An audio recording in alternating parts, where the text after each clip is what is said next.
ito mga guys, padugayon. Siyempre, gidulungan naman tayo sa isa ka bike 29er HCM mga guys. Oh. Haba. Ano namin, ano si Idol sa akon, guro magpalimpyo. Di ay kay gwapo, kaya ano kayo. Ay, ambot na lang gina. So, mga morning sa inyo mga guys. So, nakita nyo naman ang unit naton. Bao kanami sa iya. Hindi lang ko namian. Kaya ginduso kong iya crankset. Dala po itong bracket. Ay, wala problema. Importante, malimpyuan ta.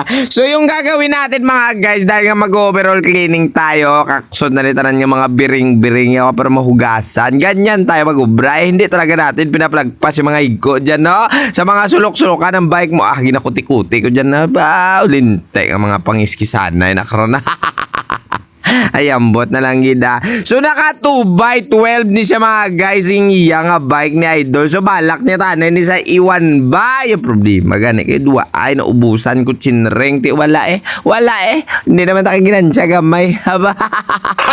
Gago! So, nakita nyo naman siguro mga guys na uslot na tanan ng iya mga kasudlan. Kailangan muna natin ito piswitan na tubig-tubig, hangin, oo, para at least matabog ang mga gapilit-pilit ng mga kiki, no? O, di bala? Refreshing mga guys yung ating mga pisa-pisa matapos talimpyuhan, no? Abaw.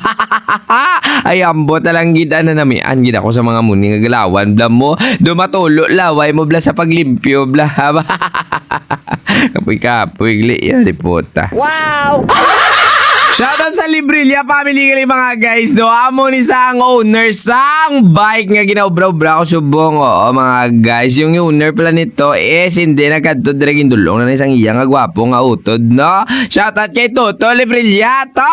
Ayun la nadula to nga to picture nga duwa ambot di nadala guro to sa i-delete. Pero bawi ko sunod to.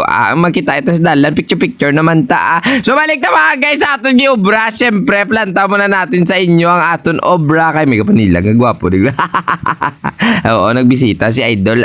Siya na mga guys ang tagya to sang carbon blang sagmet o nga gingo ubang obra tabla kanami isang bike na. Oh, mahal bike na. Ayan lang nagmarites pa. So balik na sa obra. So matapos sa mga guys yan, ilimpiwan, binalik na nato ng iyang mga kasudlan. Ayan na. Yung mga gulong-gulong naman, ibabalik na nato na para at least masalpak na ng bearing sa head parts. Siya kay budlay nga dahil kung wala ridas, likod, magtakot-takot kang head parts. Diyo? Sa mga wala ka malo, siyempre maglagay ka rin yung nga bearing sa head parts. Butangan nyo yung papadanlog ang iyang idalom ha. Tapos ibabaw para at least kung magulan-ulan, gidman o maghugas kayo. Hindi na sa dasig tuktokan. Ganon din mga guys sa inyo nga butong bracket. May thread man yan wala. Basta sa butong bracket, lagyan nyo. Di bala? Ging kamot ni Maninoy ninyo. Kagina na hunos lang. Subunging kamot ko naman. Ayun puta. So ayan na. Finally natapos sa gidman. So hasta na si Maninoy ninyo dire mga guys. No? Isa lamang bal ko sa inyo. Syempre. Yan na pata.